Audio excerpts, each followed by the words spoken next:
Abro ahorita ya la sesión de preguntas y respuestas, y desde luego el tema manejado por Francisco y Alejandro están vertebralmente articulado con el tema de Nicole. Y vimos distintas partes de lo que implica una política orientada a la familia. Yo hablo ahorita para todos, pero yo quisiera hacerles unas preguntas ahora directamente. Y esto tiene que ver con lo que hizo, sobre todo a Nicole, aunque también para Alejandro y Francisco. ¿Por qué podríamos hacer una división de países? O sea, es muy claro que en todos hay políticas que inciden en la familia y hay institutos que inciden en la familia. Hiciste, Nicole, un análisis de varios países que tienen institutos o dependencias gubernamentales que tienen como objetivo la familia. Pero y al menos en el caso de América Latina es claro que la mayor parte de estos institutos o dependencias gubernamentales, si bien tienen como objetivo la familia, no tienen una perspectiva de familia. O sea, tratan temas de familia, cuestiones de ingreso, cuestiones de violencia, cuestiones de apoyo a madres solas, etcétera. Pero un enfoque orientado a fortalecer las dinámicas de cooperación y solidaridad entre hombre y mujer en la vida de familia, yo creo que es bastante escasa. Es bastante escasa. Pero ¿por qué pasa eso? ¿Será que la familia es considerado un asunto privado, aunque para el ciudadano común es muy relevante según la Encuesta Mundial de Valores? ¿Es un asunto privado? ¿O será que los estados y los políticos no tienen consideración del significado político del fortalecimiento de las relaciones de cooperación hombre y mujer para el desarrollo de las familias? ¿O a qué se debe en tu perspectiva? Porque claro, en América Latina la mayor parte de los estados tienen esa deficiencia. Y la segunda parte de la pregunta también va dirigida para Francisco y Alejandro.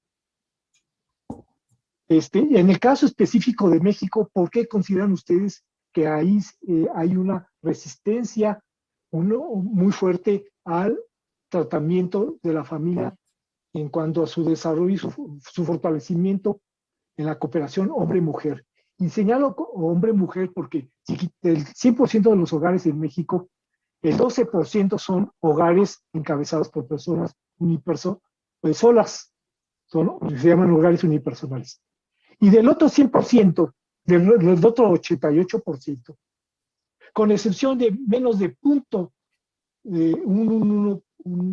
1 porcentual, son hogares familiares cuya dinámica está determinada por los vínculos de solidaridad o de conflicto entre hombre y mujer, o bien, ya sea que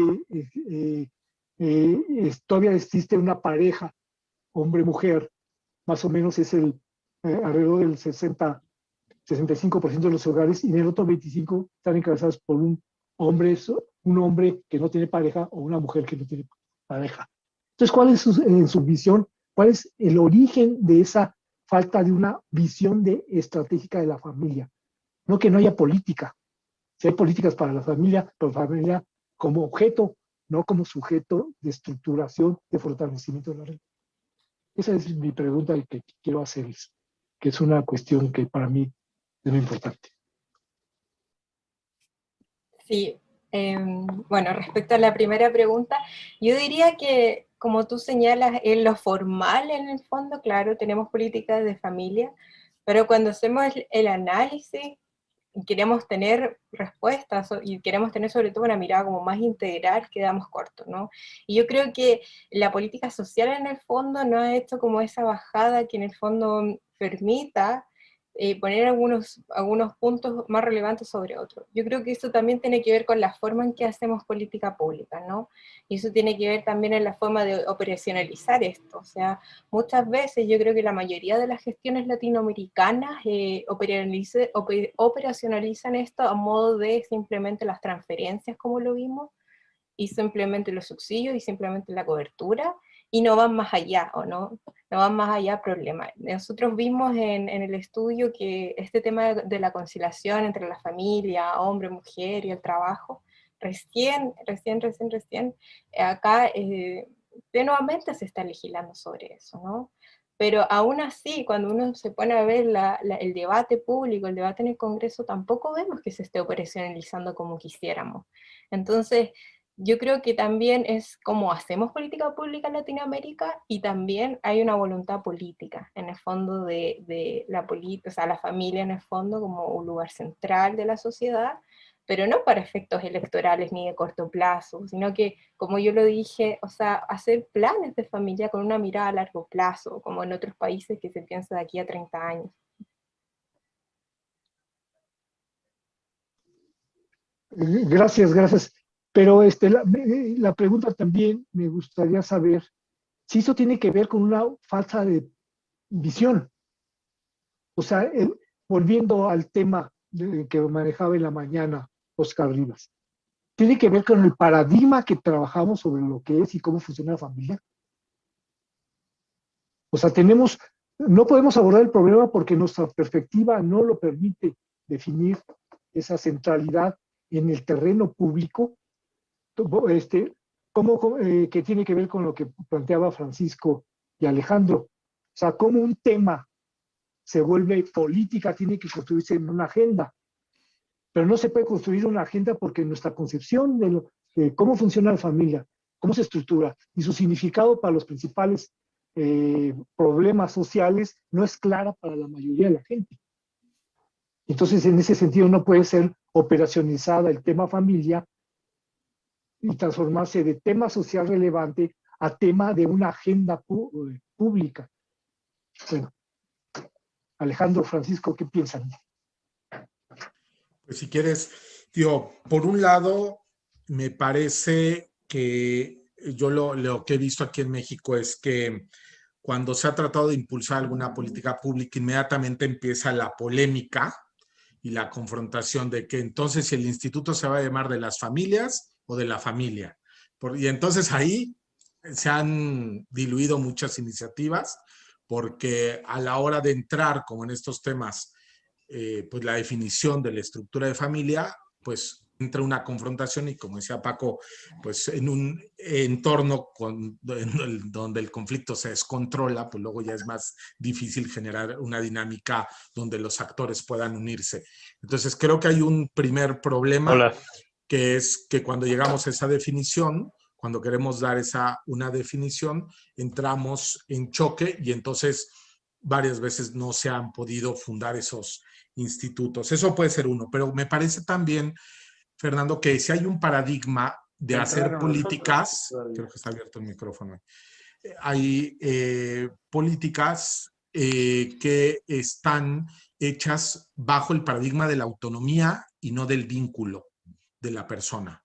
Entonces, lo que hoy se busca es pues una política para el niño, para la mujer, para la persona de la tercera edad, pero se hace una política ficción porque el vínculo que existe, que es tan real en México, pues son 31 millones de hogares familiares los que hay, no aparece en la política, ¿no? Y esto sí es un paradigma porque se ha buscado ir y atender a la persona en su dimensión de autonomía, pero no en su relacionalidad y en su vínculo. Entonces ahí creo que tenemos todo para posicionarnos y decir, tenemos que hablar del vínculo, porque si no es una ficción, estamos abstrayéndonos de la realidad. Y creo el tercer elemento que dificulta ha sido porque también muchas de nuestras iniciativas han sido, creo, reactivas. Nos hemos desgastado mucho en lo reactivo en vez de lo proactivo.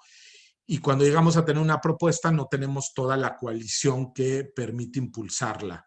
Entonces tendremos que ser mucho más proactivos, es decir, tener propuestas con base en evidencia y luego realmente tener la coalición que pueda impulsarla y pueda proponerla. Creo que esos son tres de los desafíos que tenemos.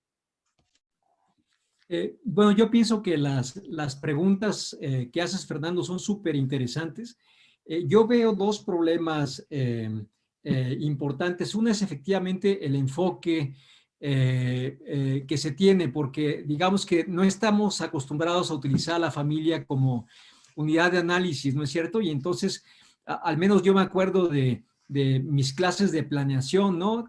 Urbana y regional, nada más había de dos sopas, o una aproximación territorial de cobertura, donde el servicio público tiene un mismo nivel de calidad y que se espera estar presente en ese mismo nivel de calidad en todos los subterritorios, ¿no? Y así se construyen territorios a través del control y la prestación de servicios públicos. Pero por otro lado, la alternativa es la focalización por características individuales. Entonces, eso sí es un problema, digamos que no hemos desarrollado esta aproximación meso, ¿no? Que es más sensible, como dice Alex, al vínculo más que al individuo, ¿no? Y el otro punto es que sí, efectivamente, yo creo que no estamos tampoco acostumbrados a ver en la familia algo más allá algo más allá del ámbito privado. Ahorita me acuerdo del informe País del INE, ¿no es cierto?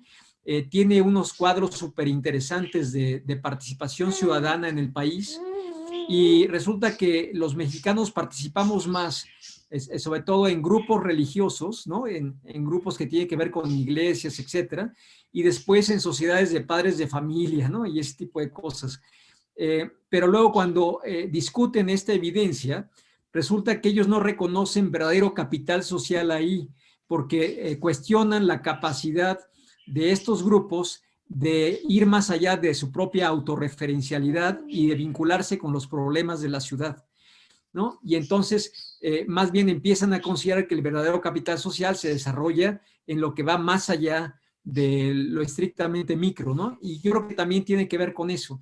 Digamos que la parte política, de que no se le ha sacado jugo, por así decirlo, también está relacionado con esto, me parece. Muchas gracias. Luis Ignacio, querías preguntar algo y Gianpiero parece que querías preguntar algo, pero si levantas la mano, por favor, ahí en el raise hand, por favor. Muchísimas gracias, muchas gracias. Compañeros, muchas gracias por la presentación y por compartir. La verdad es que ha estado muy, muy interesante. Me encantó la manera como presentaste la paradoja de Fermi, Paco. La verdad, yo sí la relaciono y me parece que va bien. Pero tengo una pregunta concreta para Nicole. Me sorprendió algo que yo no sabía, lo acabo de descubrir, que es esto de los ministerios de la soledad. Y eso me sorprende mucho porque creo que es un gran indicador precisamente para la perspectiva de familia. Tenía la noticia, es así, de que en octubre del año pasado, en Japón se perdió más gente por el suicidio que por el virus, eso sí lo sabía. Y entonces tiene mucho sentido con lo que estabas planteando. Entonces, la pregunta es esta, o sea, ¿crees que haya la posibilidad, o más, lo voy a abrir un poquito más, perdón, pero para un poquito la idea? Normalmente se debe legislar por generalidades, las particularidades, lo que son indicadores de que la generalidad a veces funciona o no. Es decir, si pensamos en familias sanguíneas, lo que sea, o por vínculo, y nos damos cuenta de que hay problemas como el suicidio y la soledad, son particularidades que de alguna manera me hacen ver que lo general no está bien. Sin embargo, en cuestiones, por ejemplo, de perspectiva y particularmente de género, me parece que hemos legislado más por excepciones que por generalidades. Entonces, la pregunta es esta: ¿crees que esta formación de ministerios de la soledad empieza a generar ya una posible legislación para otra perspectiva más? Muchísimas gracias y gracias a todos por su participación.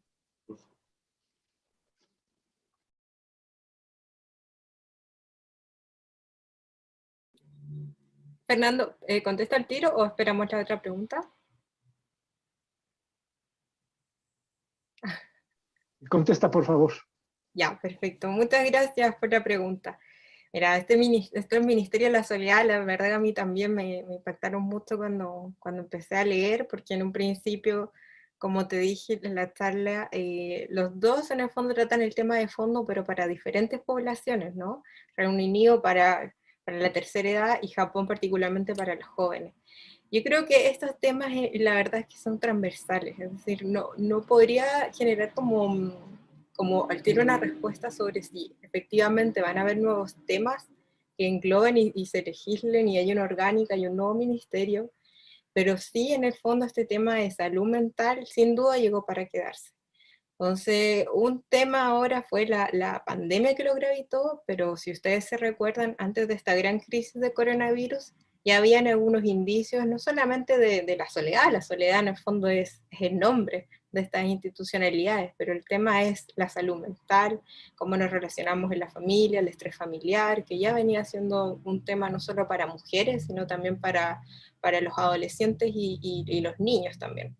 Las presiones por el futuro, etcétera. Entonces, yo diría que este nuevo hito de la soledad particularmente abre espacio efectivamente a nuevas tendencias, pero no me atrevería en el fondo a contestar de que se pueda generar nuevos ministerios de microtemas, por decirlo así, ¿no? Yo creo que este tema en particular, hay unas secretarías, no ministerios, pero hay unas secretarías ya andando de la soledad, como dato lo dejo, en Alemania, en Canadá y en Australia, que también están pensando en consejos de la soledad.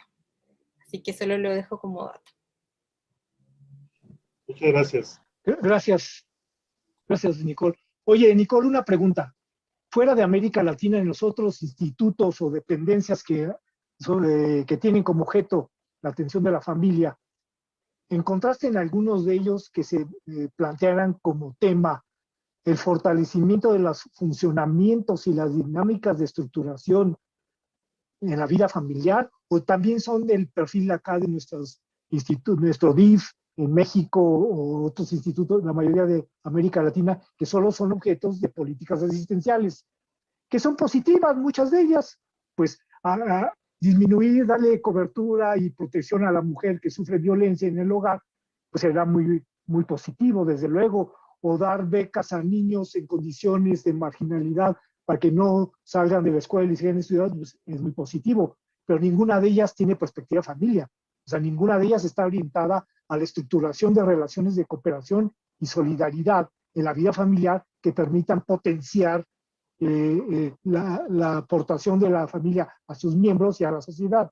Ninguna, a menos en México y en la mayoría de los países de América Latina. Es así. ¿Usted encontraste ese cambio de enfoque, una revolución paradigmática del enfoque de lo familiar en algún otro país fuera de América Latina? Oh, es difícil la pregunta, porque la verdad el estudio de los 18 países, de los modelos de familia, la verdad es que si bien eran heterogéneos, la verdad que los temas que estaban tratando eran muy, muy parecidos. Y en ese sentido yo creo que destaco sobre todo, que más o menos va por tu pregunta, bueno, Eslovenia y Hungría tenían nuevas políticas interesantes de fortalecimiento, ¿ya?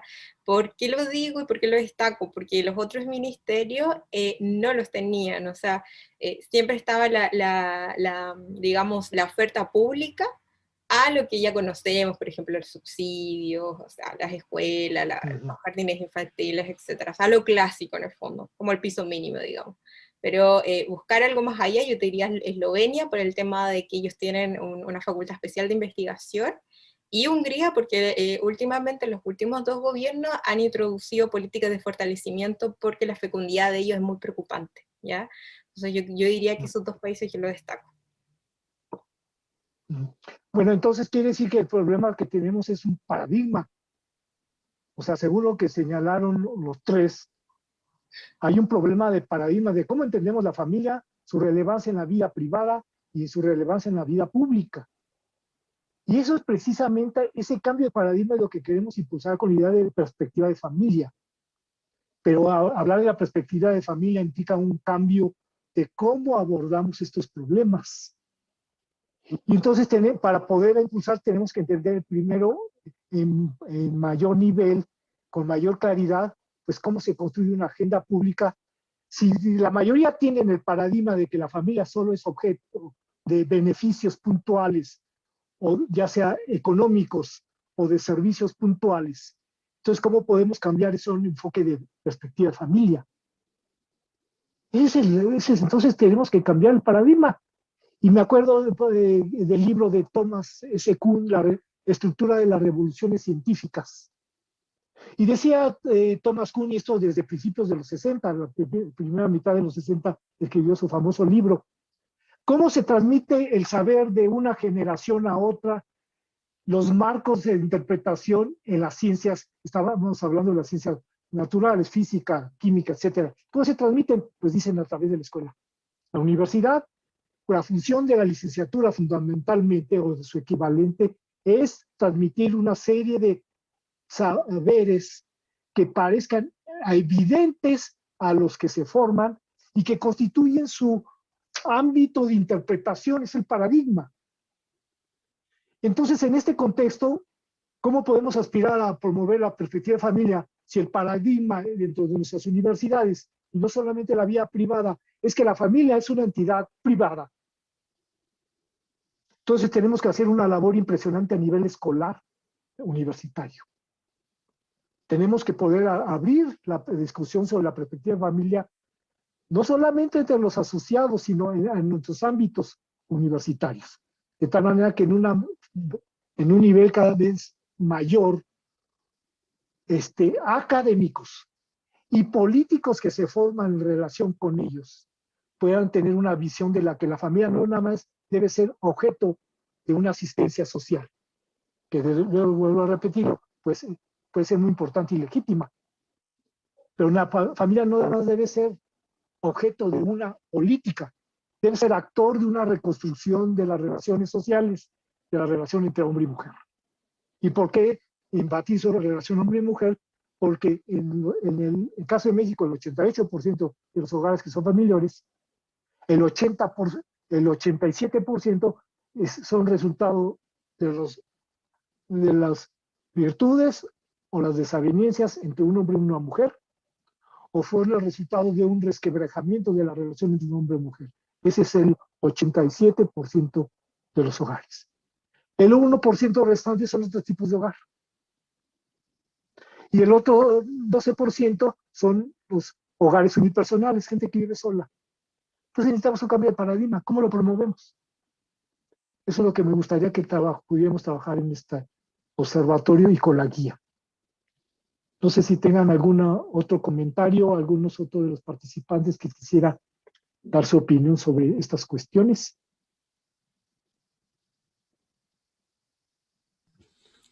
A mí me parece muy interesante lo que dices, Fer, y yo creo que habría que recordar justamente lo que argumentabas en tu libro, ¿no? De que las habilidades que se aprenden en la familia, sobre todo lo que tiene que ver con resolución de conflictos y trabajo en conjunto, no necesariamente se traducen de manera automática, ¿no? A la sociedad, porque a veces también se hace un argumento de que la familia es la base de la sociedad y que estas habilidades se pueden traducir de manera automática. Sin embargo, me parece que sí es un referente súper importante, ¿no? Y parte de la respuesta yo creo que tiene que ver con eso, con el reconocimiento de la importancia de estas capacidades, ¿no? Que por cierto, nuestro sistema universitario no desarrolla de manera usual, ¿no? Los empleadores cuánto se quejan de que al final, cuánto aprecian por un lado los estudiantes graduados, ¿no? Que son capaces de resolver conflictos y trabajar en equipo. Y resulta que mucho de esto se aprende justamente en la familia, ¿no? Entonces, bueno, me parece que esa es una posible manera de entrarle. Pues muchas gracias a los tres, a Nicole, a Francisco, a Alejandro por sus intervenciones. Les agradezco mucho su tiempo y su esfuerzo.